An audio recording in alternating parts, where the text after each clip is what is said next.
Hello students. Now in this part we will start the cylindrical rotor machines.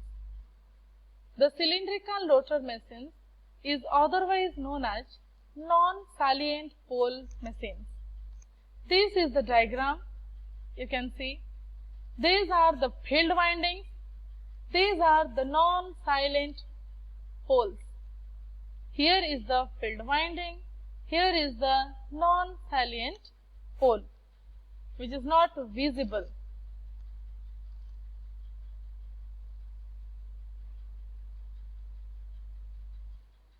So, going deep into cylindrical rotors, first, it has its rotor so constructed that it forms a smooth cylinder, and due to this structure, it is known as cylindrical rotor. It just looks like a smooth cylinder. Secondly, it has short diameter and large axial length. Like we have discussed in salient pole rotors that was having large diameter and small axial length. But in case of cylindrical rotor, it has short diameter and large axial length. Next, the construction is such that no physical poles to be seen. Note it, it has such a construction that the poles are not seen from the outer side physically. That is why, due to this construction, the winding is called distributed type. Remember, in salient pole, the winding was concentrated type, but in non-salient pole, the winding is of distributed type. Useful for high-speed machines, and it has 2 or 4 poles on the rotor. So, these type of machines are useful for high-speed machines, and it has 2 or 4 poles. Either it will be having 2 poles or it will have 4 poles. Nothing more than that. Next, its construction provides a greater mechanical strength, or we can say mechanically it is very strong and stout construction, and also permits more accurate dynamic balancing. This system is dynamically more balanced as compared to the salient pole machines.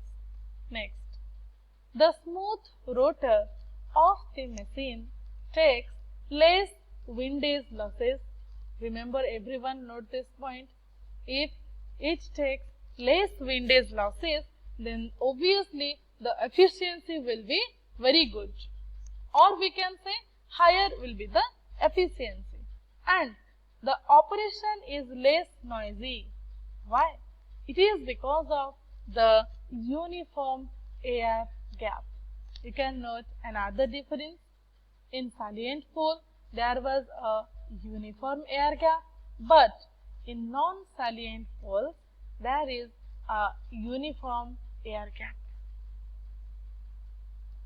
Next, here comes your AC winding design. The windings used in rotating electrical machines can be classified as, first one is your concentrated windings. Concentrated windings, all the windings turns are wound together in series to form one multi-turn coil. All the turns are wound together in series to form a single multi-turn coil, and all the turns have the same magnetic axis. In concentrated type winding, every turn will have same magnetic axis. Now, Some examples of concentrated windings are, first is your field windings of salient pole synchronous machines, which we are dealing with. Number 2, all DC machines. Number 3, primary and secondary windings of a transformer. The second type of AC winding design is distributed windings. In distributed windings, all the windings turns are arranged in several full pitch or fractional pitched coils. Here, all the turns are not connected together. Severally they are connected. They are either connected in full pitch or connected in fractional pitch. And these two types of pitch we will be studying in the further slides.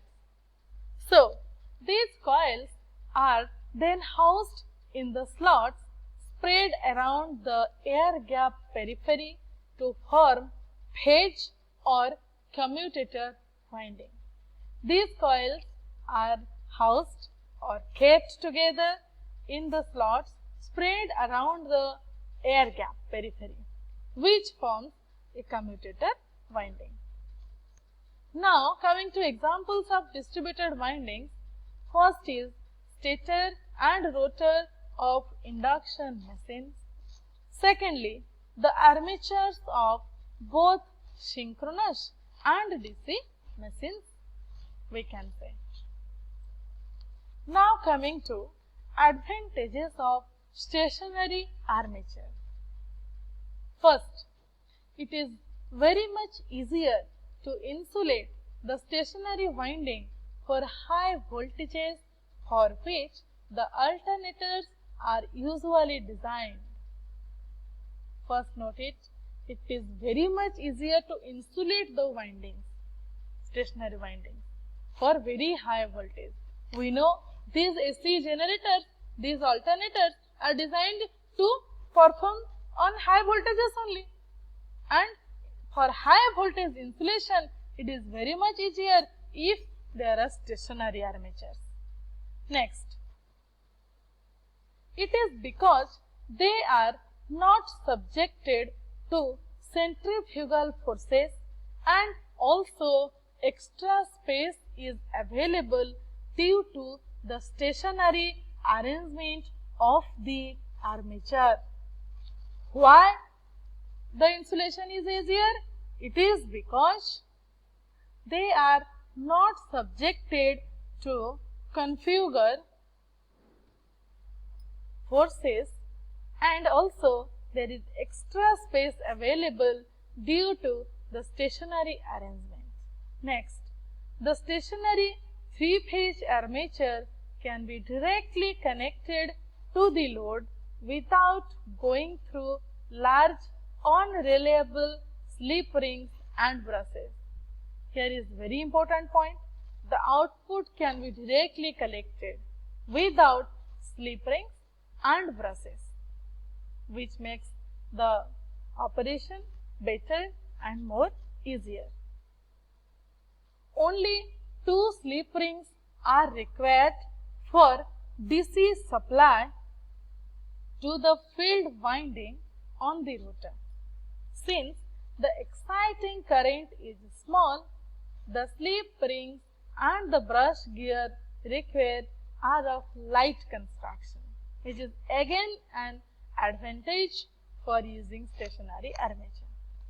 Last is, due to the simple and robust construction of the rotor, the high speed of rotating DC field is possible, and this increases the output obtainable from a machine of given dimension.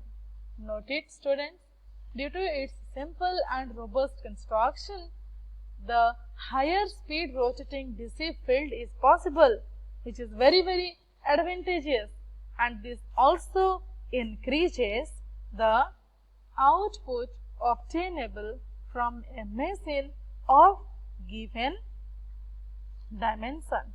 So, we can say there are many such advantages of using a stationary armature.